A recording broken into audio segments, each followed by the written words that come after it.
Com o passar dos anos, Salomão se tornava um símbolo de sabedoria em toda a terra.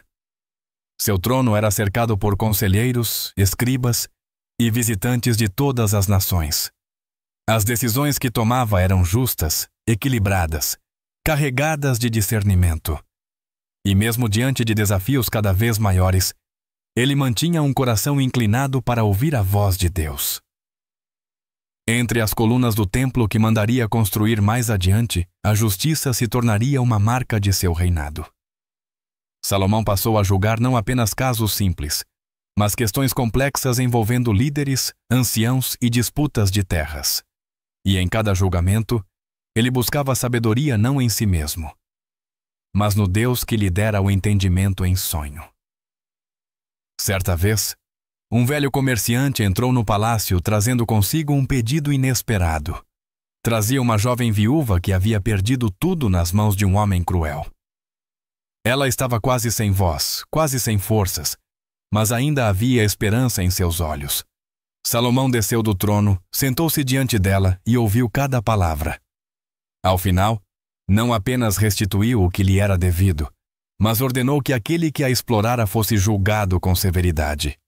A mulher caiu de joelhos, em lágrimas, não pela restituição, mas pela justiça. E o povo ali presente dizia: "O rei escuta até os pequenos." Mas nem tudo era simples. A sabedoria de Salomão seria posta à prova em muitas situações difíceis, em decisões que afetavam tribos inteiras, em negociações com reis estrangeiros, em alianças políticas complexas. Em meio a tudo, ele sabia que se afastar de Deus era perder o que mais importava, o discernimento. Em uma manhã ensolarada, ele subiu ao alto do palácio e contemplou Jerusalém. Viu os campos, os pastores, as crianças correndo entre as tendas, os anciãos sentados nas praças. Era rei de um povo numeroso, e cada alma ali tinha uma história, uma dor, uma esperança. Ele fechou os olhos e sussurrou: "Senhor, que nunca falte em mim o coração que escuta." Essa era a sua verdadeira riqueza, não o ouro acumulado, nem as alianças com reinos distantes.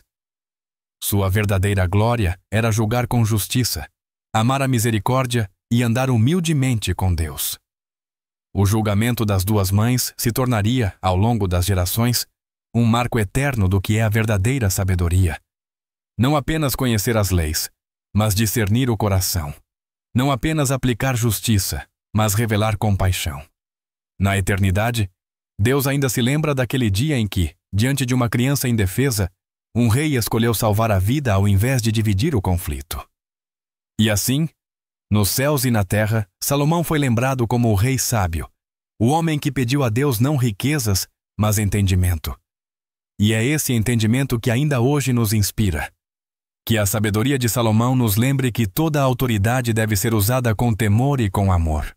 Que a verdadeira justiça é aquela que enxerga além das palavras, além das aparências, e toca o coração da verdade. E que em cada um de nós, ainda que não sejamos reis, possamos pedir a Deus o mesmo. Um coração sábio e compreensivo para discernir entre o bem e o mal. Pois quem governa com sabedoria deixa um legado eterno. E quem ama a verdade jamais estará sozinho. Salomão caminhava silenciosamente pelos corredores do imenso palácio.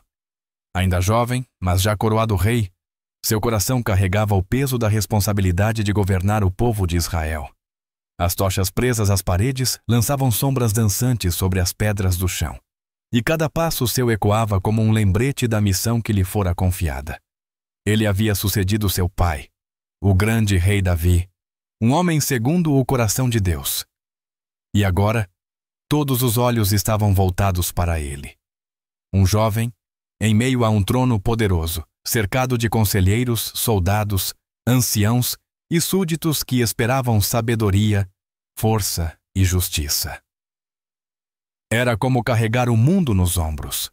Numa noite silenciosa, após ter oferecido 1000 holocaustos em Gibeon, Salomão se deitou para descansar. Mas, naquela madrugada, algo extraordinário aconteceu. Em sonho, o Senhor lhe apareceu. A voz de Deus, suave e firme, ressoou: Pede-me o que quiseres, e eu te darei. Salomão se ajoelhou no sonho, com o rosto em terra, e respondeu com humildade: Tu foste bondoso com meu pai Davi, e agora me colocaste como rei em seu lugar. Mas eu sou apenas um menino, não sei como sair ou entrar. Dá-me, pois, um coração compreensivo para julgar o teu povo, para que eu saiba discernir entre o bem e o mal. A resposta agradou ao Senhor.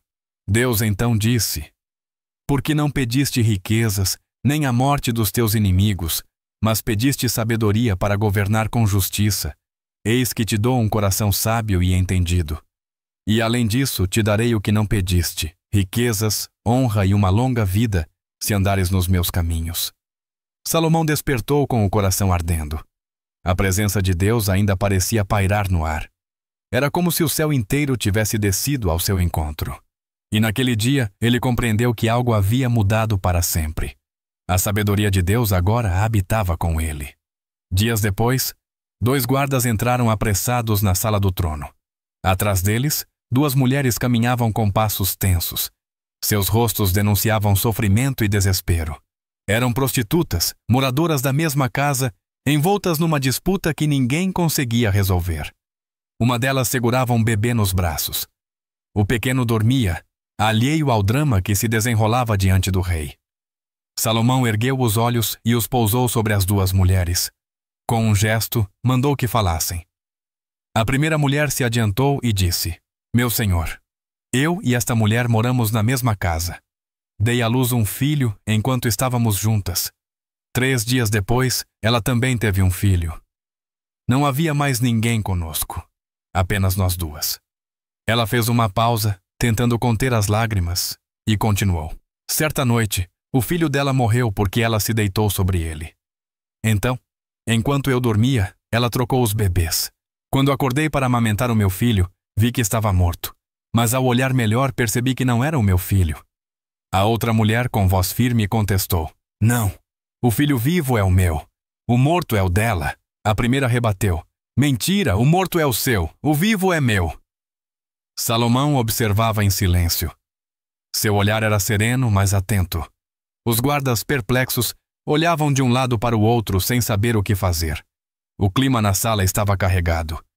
A verdade parecia invisível. Não havia testemunhas. Não havia provas. Apenas a palavra de uma contra a outra. Então, Salomão se levantou. Seu rosto permanecia calmo, mas havia firmeza em seus olhos. Tragam-me uma espada, ordenou. O murmúrio tomou a sala. Um dos guardas hesitou. Mas ao ver o olhar resoluto do rei, correu até a lateral do trono e retornou com uma espada longa e reluzente. Cortem o menino ao meio, disse Salomão, e deem metade para cada uma. Houve um silêncio cortante. Os olhos se arregalaram. A tensão explodiu na sala. A mulher que dizia ser mãe do menino vivo gritou desesperadamente: Não, meu senhor! Por favor, não mate a criança! Dê a ela! Apenas não o mate!